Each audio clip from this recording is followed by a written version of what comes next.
मग काय होईल, मुलगा आहे म्हटल्यानंतर दुकानदार बाकी काही विचारणार नाही. मला तर तो एक खूप व्हरायटीचा किंवा वेगळा विषय होईल. मग तो फक्त हा एक म्हणू शकतो, कोणतं चॉकलेट आणि बिस्किटचं बरोबर आहे. मग दुकानदार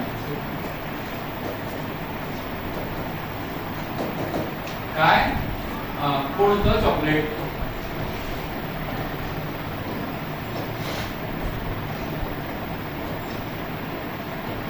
क्वेश्चन मार्क लिहिलं नाही ना.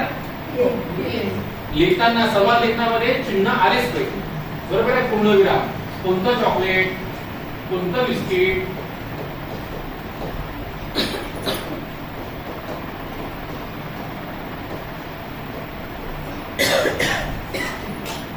इथे क्वेश्चन मार्क येणार नाही कारण की हा प्रश्न नाही आहे, ठीक आहे ना. इथे बरोबर. नंतर मग मुलगा काय म्हणेल, मुलगा व्हेरी गुड. काय म्हणेल, कॅडबरी,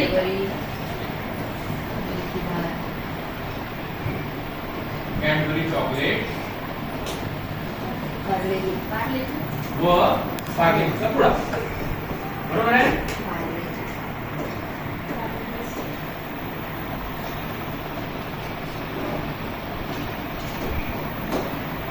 आता मग दुकानदार काय करेल, थोडा वेळ थांबून दोन्ही गोष्टी कळेल आणि काय म्हणेल दुकानदार,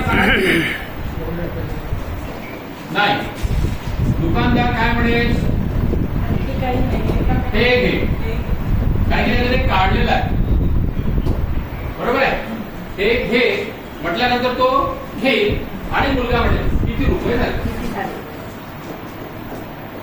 महत्वाचं म्हणजे किराणा दुकानाचे भावही होत नाही, भाजीवाल्या दुकानात होत, बरोबर आहे ना. चर्चेदरम्यान असं लक्षात आलं की साखरेचा भाव करण्यात आला, जो खूप होत बरोबर आहे. तर मग आता मुलगा म्हणेल किती रुपये,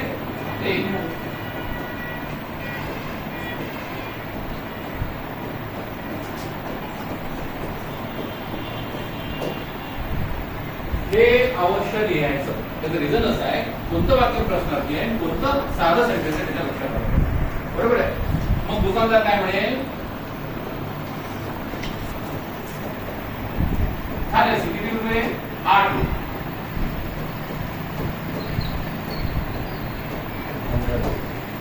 ठीक आहे, 8 सुद्धा ठीक